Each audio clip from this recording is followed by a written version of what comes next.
Agradeciendo de antemano la amabilidad de quienes nos escuchan, les presento el libro Neuroinmunología Básica Aplicada, de la editorial Libromec, escrita por un colectivo de excelentes profesionales de esta rama del saber, bajo la guía de la doctora María de los Ángeles Robinson Agramonte, quien les habla. El libro define conceptos básicos y clínicos en neuroinmunología y aplicados a enfermedad, y constituye un texto de referencia para estudios de biomedicina y posgraduación. El prólogo de este libro, escrito por los doctores en ciencia, profesores Victoriano Gustavo Sierra González y Miguel Ángel Macías Islas, miembros de mérito de la Academia de Ciencias de Cuba y director de la Fundación Mexicana para la Esclerosis Múltiple, respectivamente, desde sus propias palabras, aseguran que el documento articula de manera magistral las evidencias científicas básicas y clínicas relacionadas con la neuroinmunología.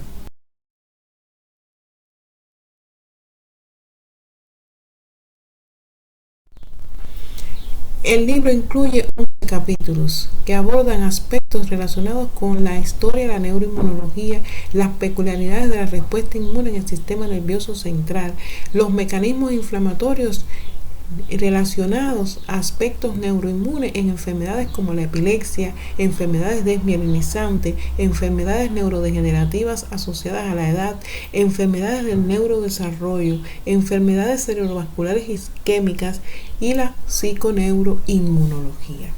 Dicho esto, ábranse las cortinas de la ciencia para que nuestros autores expongan los aspectos más relevantes expuestos en cada uno de los capítulos.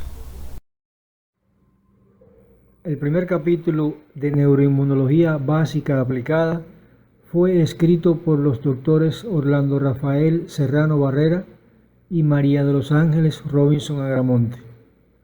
Es una suerte de introducción donde se comentan algunos de los principales hitos en el desarrollo histórico de la neuroinmunología, para luego abordar algunos términos y conceptos básicos para la comprensión de esta importante ciencia.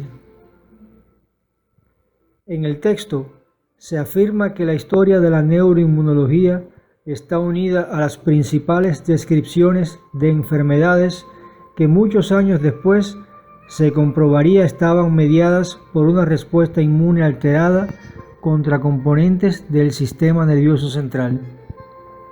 Se ejemplifica con el caso de la esclerosis múltiple, de la cual se hace un recorrido de casi 2 siglos, iniciados con los primeros reportes de Carswell y Charcot, a los que continuaron hallazgos sucesivos que no solo aclararon la implicación inmunopatogénica, sino que crearon oportunidades para el diagnóstico inmunológico de la enfermedad.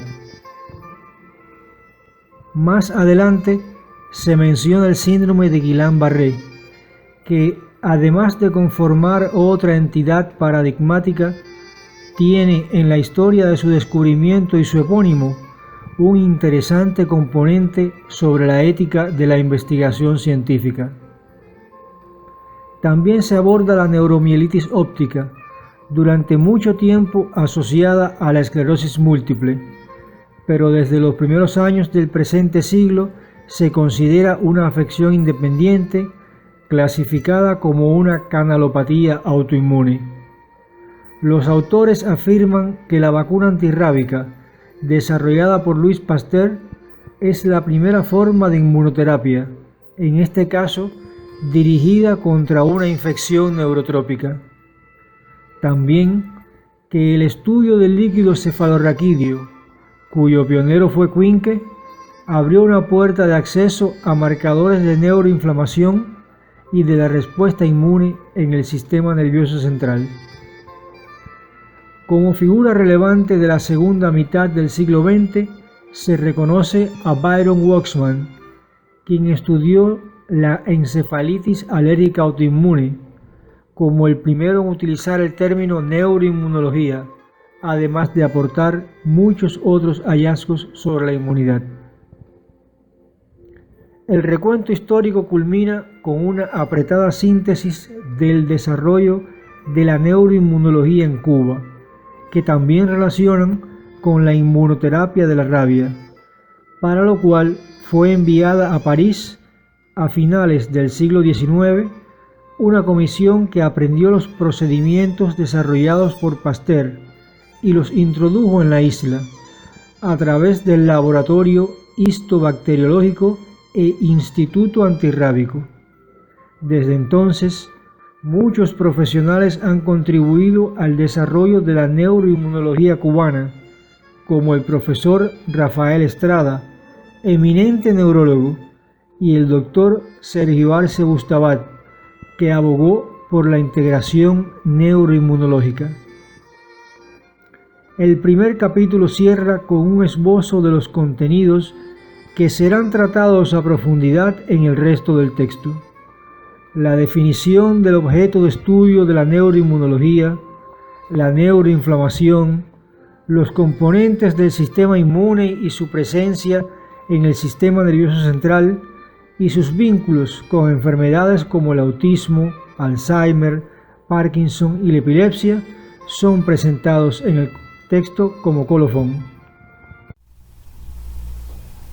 Nos corresponde presentar el capítulo 2 del libro Neuroinmunología Básica Aplicada, titulado Inmunidad Innata, Adaptativa y Sistema Nervioso Central. ¿De quién les habla? Doctora María de los Ángeles Robinson Agramonte. Este capítulo proporciona elementos relacionados con la comunicación entre los componentes innato y adaptativo del sistema inmune y el sistema nervioso en estados de salud y enfermedad, y se refiere al entrecruzamiento de estos procesos biológicos entre entidades clínicas de la mente y el cerebro. Se describe en este capítulo los elementos celulares y humorales que constituyen la organización morfofuncional del sistema inmune en el sistema nervioso central, tanto desde el punto de vista de la inmunidad innata como adaptativa, y la interacción de ambos sistemas como parte de la respuesta inmune local que tiene lugar en el sistema nervioso. Aspectos relacionados con el sistema de barrera como un mecanismo de permeabilidad selectiva de intercambio entre el sistema nervioso y el compartimento sistémico también son abordados a partir de la interacción del sistema de barrera con los elementos del sistema inmunitario innato y adaptativo en estados de salud y enfermedad.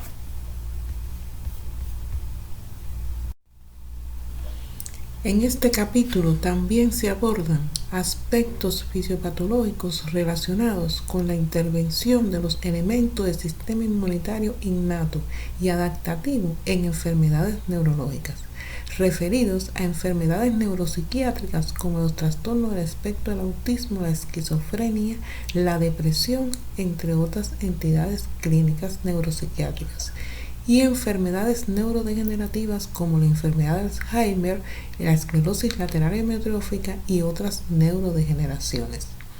Aspectos relacionados con el entrecruzamiento de mecanismos fisiopatológicos entre ambos grupos de enfermedades también son referidos en este capítulo.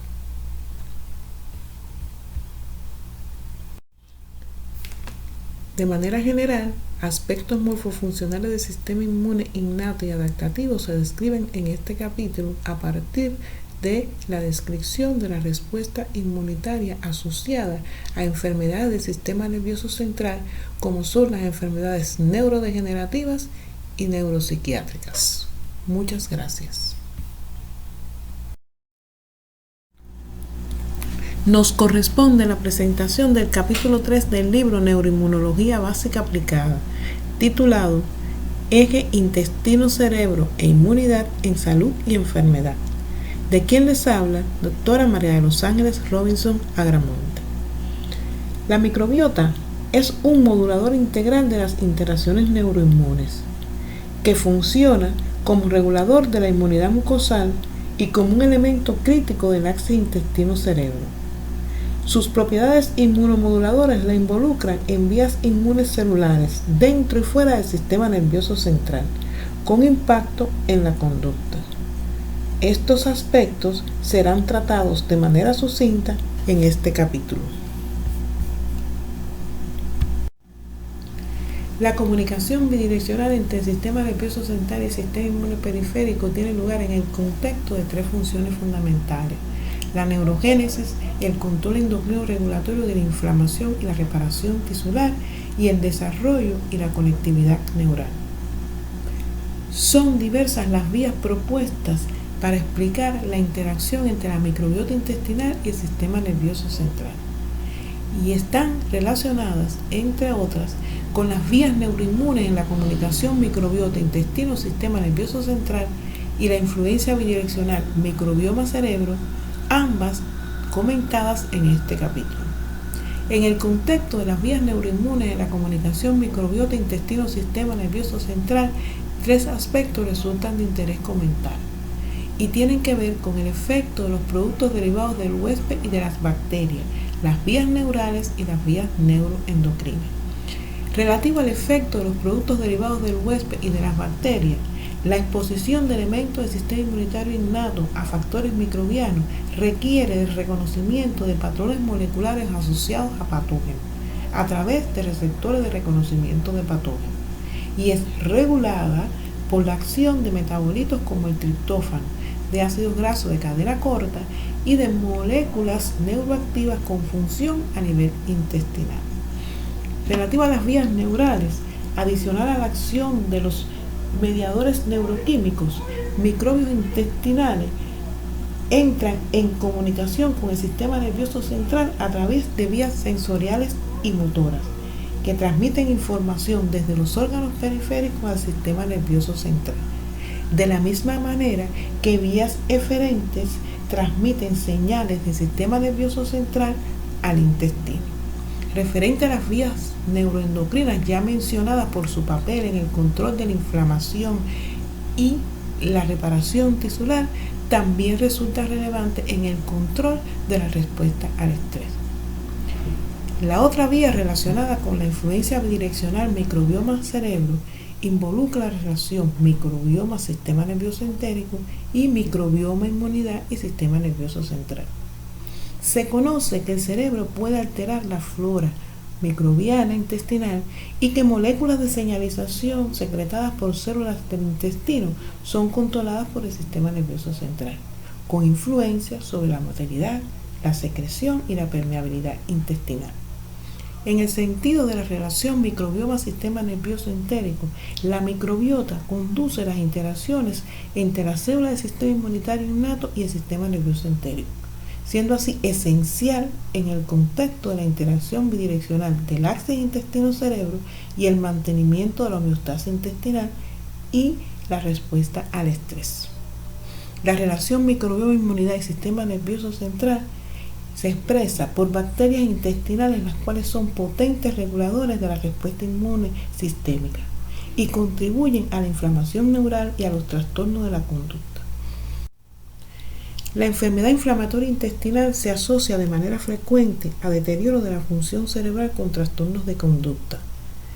De la misma manera que evidencias señalan que el tratamiento probiótico reduce los niveles circulantes de mediadores solubles.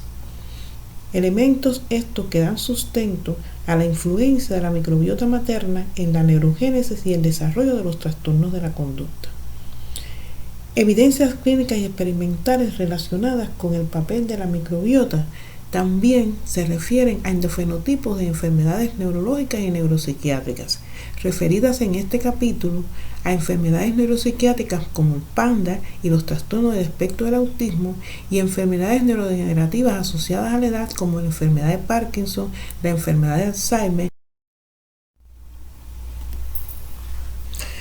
Se concluye que la microbiota intestinal en interacción con el sistema nervioso central y el sistema inmune periférico es clave en los estados de salud y enfermedad. Muchas gracias. Buenos días. Nos corresponde referirnos al capítulo 4, que aborda los mecanismos inflamatorios en la epilepsia fármaco-resistente. Durante mucho tiempo, la mayoría de los estudios sobre la epilepsia se referían a las alteraciones de la actividad neuronal como principal eje rector. Más recientemente, las investigaciones se han centrado en la comprensión de la epileptogénesis como fenómeno complejo y multifactorial. Los avances recientes sugieren la participación de vías inflamatorias específicas en la patogenia de las crisis en determinados tipos de epilepsia, incluida la epilepsia fármaco-resistente. En este capítulo, proporcionamos una visión general del conocimiento actual sobre la relación entre los mediadores inflamatorios y la epilepsia, con especial referencia a la epilepsia fármaco-resistente. Abordamos algunos de los hallazgos sobre las posibles vías terapéuticas dirigidas a modular la inflamación como alternativa de tratamiento para las epilepsias de difícil control. En este capítulo se desarrollan varios epígrafes que tienen como objetivo proporcionar una descripción de la participación de la inflamación en la fisiopatogenia de la epilepsia fármaco-resistente y describir algunas de las evidencias de tratamientos moduladores de la respuesta inflamatoria que se han utilizado y están en valoración en la actualidad. Para esto, inicialmente nos referimos de forma general a la descripción de la inflamación a nivel del sistema nervioso central. La neuroinflamación se caracteriza por la activación de células microgliales, cambios consecuentes en la permeabilidad de la barrera, seguido por la infiltración de células inmunes periféricas en el parénquima del sistema nervioso central, secreción de citocinas inflamatorias y finalmente daño neuronal y muerte.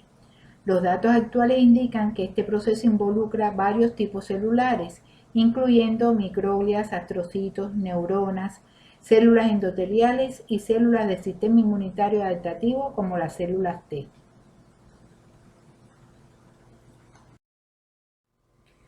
A continuación, se describen los principales hallazgos de la participación de los mecanismos inflamatorios en la epilepsia fármaco-resistente y para esto, en el capítulo se refieren los resultados descritos tanto en modelos experimentales como en pacientes. Hacemos referencia a los hallazgos internacionales, pero también describimos los de nuestro grupo de trabajo de cirugía de la epilepsia del SIREN, que abordó desde el punto de vista clínico la participación de variables inmunológicas, inflamatorias, de estrés oxidativo y de marcadores de muerte en pacientes con epilepsia del lóbulo temporal fármaco-resistente. Esta figura resume los resultados de estos pacientes que fueron tratados quirúrgicamente. Los estudios evolutivos avalaron la hipótesis de que las crisis podrían ser la causa de los trastornos inflamatorios observados en los pacientes con epilepsia del lóbulo temporal. En este sentido, el capítulo describe la evidencia clínica de que la inflamación es una consecuencia y no la causa de los procesos epileptogénicos. Por último, se describen y discuten nuevos tratamientos moduladores de la inflamación. Es el caso de esteroides, inmunoglobulina intravenosa, varias clases de antiinflamatorios, en este caso no esteroideos, así como nanopartículas biodegradables y también, ya más recientemente, el uso de la dieta cetogénica y de los cannabinoides. En este caso, su utilización se basa en su acción antiinflamatoria. El capítulo termina con las siguientes conclusiones. Se describen evidencias de la participación de una respuesta inflamatoria en la epilepsia fármaco-resistente, se discuten hallazgos experimentales y clínicos de la participación de los procesos inflamatorios en la epilepsia del lóbulo temporal fármaco-resistente, los fármacos antiinflamatorios tienen eficacia anticonvulsiva en determinados casos de epilepsia fármaco-resistente, y la inflamación crónica en el cerebro puede estar implicada en la etiopatogenia de las crisis epilépticas y los eventos asociados a las mismas a largo plazo. Hasta aquí, muchas gracias. En el libro Neuroinmunología Básica Aplicada, editado por la doctora María de los Ángeles Robinson Agramonte, tenemos el capítulo número 5, Neuroinmunología y Esclerosis Múltiple, que se desarrolló en conjunto con el doctor Alejandro Díaz, su servidor, y la doctora María de los Ángeles Robinson Agramonte.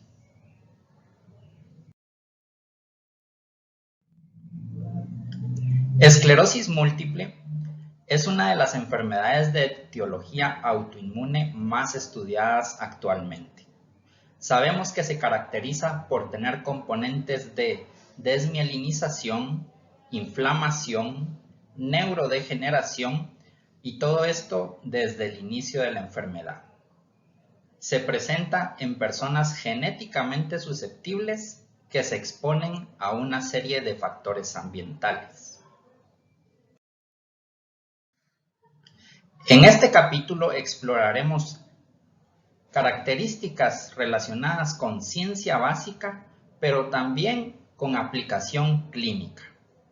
En la parte de ciencia básica evaluaremos conceptos como los fenómenos inmunológicos que se desarrollan en esclerosis múltiple y que dan como consecuencia la desmielinización y, en algunos casos, las complicaciones para poder desarrollar un proceso de remielinización normal. También comentaremos acerca de los procesos neurodegenerativos que se presentan relacionados a procesos autoinmunes como también independientes de ellos. Por el lado de la aplicación clínica, hablaremos de los criterios diagnósticos actuales, de los biomarcadores que se han desarrollado ya y de los que se usarán en un futuro. Hablaremos también de la reserva neuronal y su importancia para el pronóstico de los pacientes y concluiremos este capítulo con una breve referencia al uso de tratamiento modificador de la enfermedad. Espero que este capítulo sea de mucho interés para los lectores. En el libro Neuroinmunología Básica Aplicada, editado por la doctora María de los Ángeles Robinson Agramonte,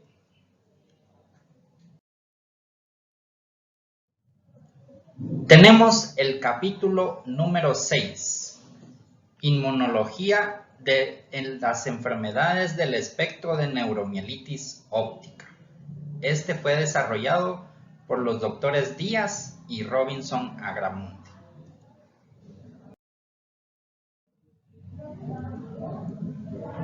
Esta enfermedad, nombrada como síndrome de Devic en 1894 debido al trabajo de Eugene Devic y su estudiante Fernand Gault, ha recibido también a lo largo de su historia el nombre de esclerosis múltiple óptico-espinal o neuroencefalitis óptica. No es hasta 1999 cuando se publicaron los criterios de Wingerchuk y colaboradores. A partir de inicios de los años 2000, también el trabajo de los equipos de la doctora Lennon, el doctor Fujihara y el doctor Takahashi permitió refinar el diagnóstico al contar con pruebas de laboratorio que detectan los anticuerpos antiacuaporina 4 y anti-MOG. Esto vino a expandir el abanico de manifestaciones clínicas relacionadas al espectro de la neuromielitis óptica. En este capítulo exploraremos temas relacionados a ciencia básica, pero también a aplicación clínica. Vamos a revisar los fenómenos inmunológicos que se desarrollan en estas enfermedades, pero no solo la parte de los autoanticuerpos, que es la más reconocida, sino el papel de diferentes líneas de células de los glóbulos blancos, como los granulocitos, eosinófilos, linfocitos T y todo el linaje de las células B, y cómo estos interaccionan para causar la enfermedad. vamos a dedicar un apartado especial muy interesante para hablar de cómo los cambios inmunológicos que se dan durante el embarazo pueden modificar de alguna forma la evolución de la neuromielitis óptica. Por aparte, en la aplicación clínica vamos a revisar los criterios diagnósticos actuales, vamos a hablar un buen poco acerca del tratamiento, tanto del tratamiento agudo de la crisis, como también del tratamiento modificador de la enfermedad, que en los últimos 2 años ha tenido un salto exponencial en cuanto a la cantidad de fármacos aprobados para el tratamiento de la neuromielitis óptica, sobre todo aquellos pacientes que tienen anticuerpos antiacuaporina 4 positivos. Y finalmente, concluiremos este capítulo hablando de la enfermedad asociada a anticuerpos anti-MOG y haciendo las comparaciones y diferencias que existen entre esclerosis múltiple, pero también en relación a la enfermedad asociada a la antiacuaporina 4, en términos de las manifestaciones clínicas, la fisiopatología y la respuesta a los tratamientos. Estoy seguro que este capítulo va a ser de sumo interés para nuestros lectores. Buenos días. Nos corresponde presentar el capítulo 7 del libro dedicado a enfermedad de Parkinson, la participación de la respuesta inmune en la muerte neuronal. Las enfermedades neurodegenerativas constituyen un grupo heterogéneo de afecciones cuya etiología es aún desconocida. La enfermedad de Parkinson en particular constituye la causa más usual de parkinsonismo.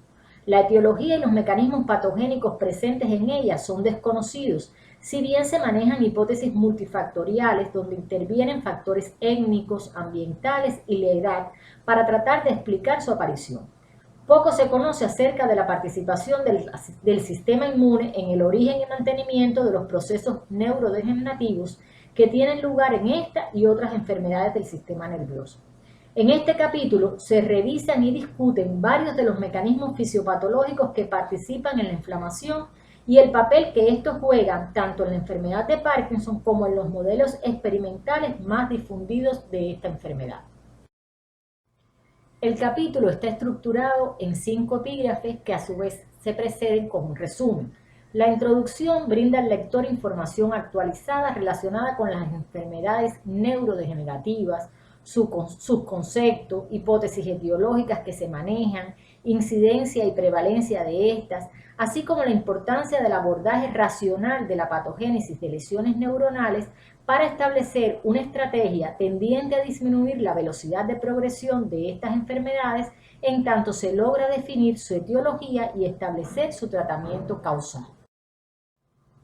El segundo epígrafe está dedicado a la enfermedad de Parkinson. Bajo este enunciado se profundiza en la fisiopatología de esta enfermedad y se introduce la participación del sistema inmune tanto en el origen como en el mantenimiento de los procesos neurodegenerativos que tienen lugar en esta y otras enfermedades del sistema nervioso.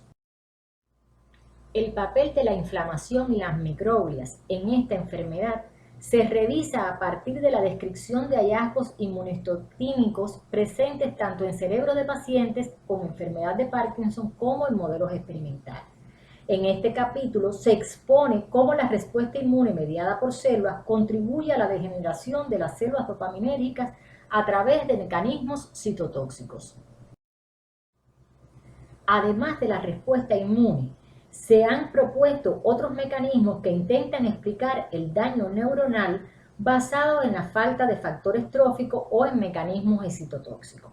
En este punto del capítulo aparece una figura representativa de las modificaciones del contenido de factor de crecimiento de nervio en el proceso neurodegenerativo, teniendo en cuenta resultados de nuestro grupo de trabajo. Finalmente, el capítulo concluye que la existencia de evidencias que demuestran la presencia de microglias activadas, de inmunoglobulina G, citocinas proinflamatorias e infiltrado de linfocitos T en tejido cerebral, tanto de pacientes con enfermedad de Parkinson como de modelos experimentales, sugieren la presencia de una respuesta inmune local. Un amplio número de estudios sobre la fisiopatología de la enfermedad de Parkinson evidencian el vínculo entre los mecanismos neuroinmunes e inflamatorios, los factores tróficos, así como la excitotoxicidad y el estrés oxidativo como importantes eslabones en la cadena de eventos que conducen a la pérdida neuronal en dicha enfermedad. Queremos comenzar agradeciendo la oportunidad que tuvimos para formar parte de los autores del libro Neuroinmunología Básica Aplicada, contribuyendo con el capítulo número 8 titulado Neuroinmunología y Enfermedad de Huntington. El presente capítulo tuvo como objetivo resumir las evidencias disponibles sobre las alteraciones neuroinmunes que acontecen en los pacientes con enfermedades Huntington, destacando los aspectos más relevantes de los eventos celulares y moleculares de la inflamación crónica, como lo es la expresión de citocinas y la activación de microglias, así como aspectos relacionados con los acercamientos más actuales de tratamientos para esta enfermedad. El capítulo cuenta con una introducción donde se describe la enfermedad de Huntington, incluyendo la epidemiología, la etiología genética y las bases neurales de las alteraciones motoras. En el eje central del capítulo se describe el mecanismo de activación inmune tanto a nivel central como a nivel periférico. Este epígrafe termina con un modelo que reúne los principales aspectos neuroinmunológicos que dan una explicación plausible a los mecanismos que ocurren durante el proceso inflamatorio crónico. El capítulo también incluye aspectos en la investigación actual sobre la neuroinmunomodulación y en este sentido se exponen una serie de tratamientos que van desde el consejo o asesoramiento genético hasta la terapia génica, pasando por el tratamiento neurorestaurador. El capítulo termina con una conclusión general que resalta que aunque existen diversas vías implicadas en la aparición y desarrollo de la enfermedad de Huntington, el aspecto neuroinmunoinflamatorio tiene un papel relevante y crucial en el curso de evolución de la enfermedad. Para elaborar este capítulo se revisaron 76 referencias bibliográficas, de las cuales más del 50% corresponden a los últimos 5 años. Muchas gracias.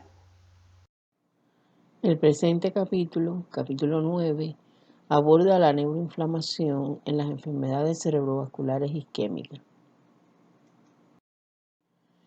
El contenido del capítulo incluye una introducción, la activación inmune y riesgo de ictus isquémico, los mecanismos celulares y moleculares involucrados en la fisiopatología de la isquemia y reperfusión cerebral, las estrategias terapéuticas dirigidas a los mecanismos inflamatorios en el ictus y las conclusiones del capítulo.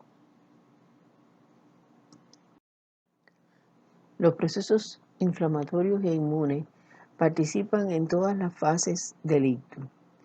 Participan desde la inflamación y la inmunidad en las condiciones médicas que anteceden al ictus isquémico, como son aquellas condiciones persistentes dadas por la aterosclerosis, la arteriolesclerosis, la hipertensión arterial, la dislipidemia, enfermedades inflamatorias crónicas y otras condiciones.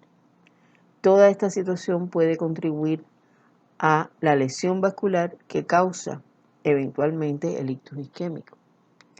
Están la reacción inflamatoria como consecuencia de la lesión isquémica aguda en sí, que da lugar a la acumulación de mediadores neurotóxicos proinflamatorios que agravan la lesión. Están los mecanismos inmunes que favorecen la reparación vascular ya después de establecido el ictus y en la fase recuperatoria. Y está el efecto supresor potente de la isquemia cerebral sobre los órganos linfoides en la etapa post-ictus que predispone a infecciones concomitantes post-ictus.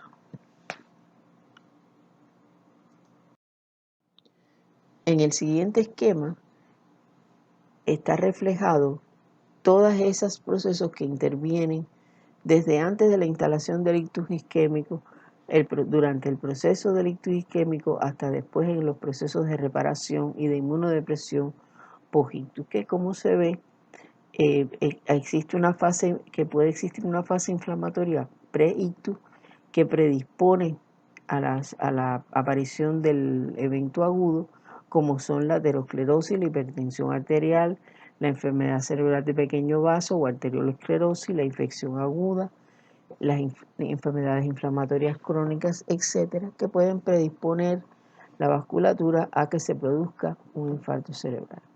Posteriormente está el daño tisular, cómo participan esos procesos inflamatorios en agravar el daño tisular, cómo participan después en la reparación del tejido post-ictus y cómo también estos mecanismos inflamatorios influyen en la inmunodepresión que se puede ver en los pacientes post-ictus que dan lugar a infecciones.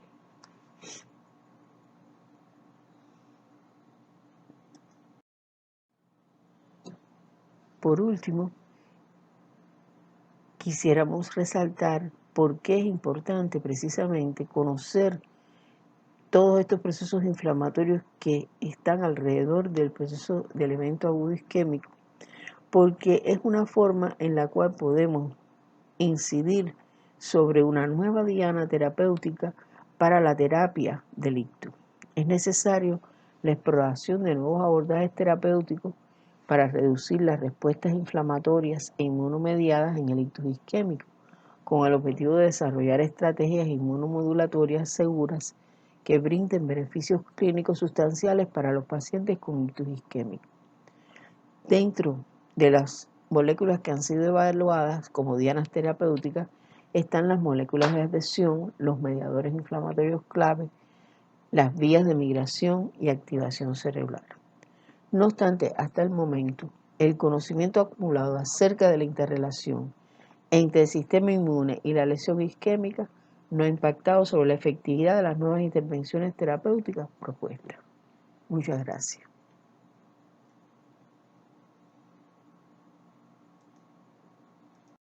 Buenas a todos, yo soy la doctora Elena Noris García. Le vengo a comentar acerca del capítulo 10 que aborda las enfermedades autoinmunes con impacto en el sistema nervioso. El título ofrece como ventaja quebrar un compendio de las manifestaciones neuropsiquiátricas que acompañan las enfermedades autoinmunes, que de forma general siempre lo encontramos disperso en la literatura.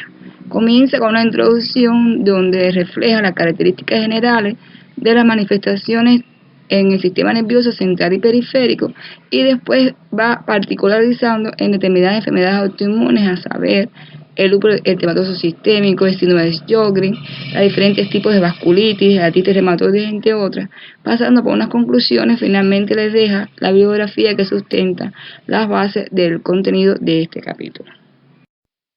Autoinmunes sistémicas, vamos a entender por ellas aquellas en las cuales la respuesta inmune específica constituye el papel central del daño tisular y por ende de las manifestaciones clínicas que acompañan a las mismas. Van a características que va a afectar tanto el sistema nervioso central como periférico, y que si bien generalmente se presentan en el curso de la enfermedad en estadios avanzados, puede acompañar al debut y, lo que más importante, puede anteceder en meses y en años a la enfermedad autoinmune.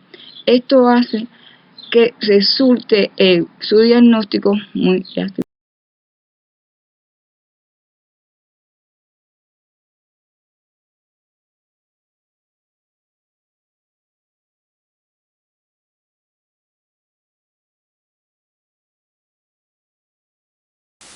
Buenas a todos, yo soy la doctora Elena Noris García y le vengo a comentar sobre el capítulo 11 titulado Psiconeuroinmunología, conexión entre la mente y el cuerpo. Este capítulo, tras una breve introducción, nos invita a recorrer la historia de la psiconeuroinmunología. Continúa profundizando en la interrelación que se establece entre el sistema inmune, sistema nervioso y sistema endocrino, para dar paso a su relación con el estrés y sus implicaciones clínicas, y culmina con las conclusiones de la bibliografía empleada. La psiconeuroendocrinoinmunología es la rama de la medicina que estudia la relación entre la mente y el cuerpo en el proceso salud-enfermedad, a través de las complejas relaciones que de forma bidireccional se establece entre los sistemas capaces de mantener la homeostasis, a saber, sistema nervioso, sistema endocrino y sistema inmune. Si bien esta disciplina surge a finales del siglo pasado, su historia se remota a tiempos inmemorables. Desde la antigüedad ya se hablaba de la relación entre la mente y la génesis de enfermedades. De ahí la bien conocida frase de Hipócrates, mente sana en cuerpo sano. Sin embargo, fue necesario que pasaran muchos años, que surgieran otras disciplinas, que adelantáramos mucho en la ciencia para poder encontrar las evidencias científicas de esta relación. Muchos trabajos de investigación fueron los que permitieron años después el resurgimiento de esta disciplina como ciencia. Sin lugar a duda, el mayor impacto que ha tenido esta disciplina en la práctica clínica está condicionado por la acción que ejerce el estrés en el mantenimiento de la homeostasis. Cualquier agente agresor que interactúa con un organismo se está relacionando con su característica genética y con el medio en que éste se desarrolla, y despierta verdaderos circuitos de comunicación bidireccional entre el sistema nervioso, el sistema endocrino y el sistema inmune. Entre estos circuitos se destaca el eje hipotálamo, hipófisis, adrenal, y comienza a liberarse una serie de mediadores, llámese neurotransmisores, hormonas o citoquinas, que inicialmente se consideraban que eran exclusivos de un sistema dado, pero hoy se sabe que no es así, que células y receptores para cada uno de ellos se pueden encontrar en cualquiera de los tres sistemas, y que del producto de esta relación podemos obtener dos resultados: o bien se recupera la homeostasia, generalmente en los estreses agudos, y el individuo pasa a un estado de salud, o bien se produce un proceso de disregulación, generalmente en el estrés crónico, y el individuo cae entonces en una enfermedad. ¿En cuáles enfermedades?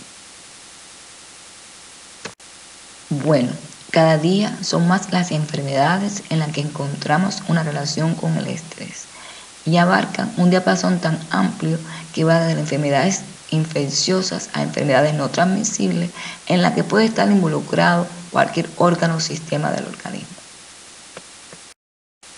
Por lo tanto, la psiconeuroinmunología, como ciencia aún joven, pero que aborda al paciente de manera integral, le corresponde profundizar en los procesos de salud-enfermedad para encontrar nuevas formas de abordajes clínicos y terapéuticos y, por qué no, accionar desde una medicina preventiva.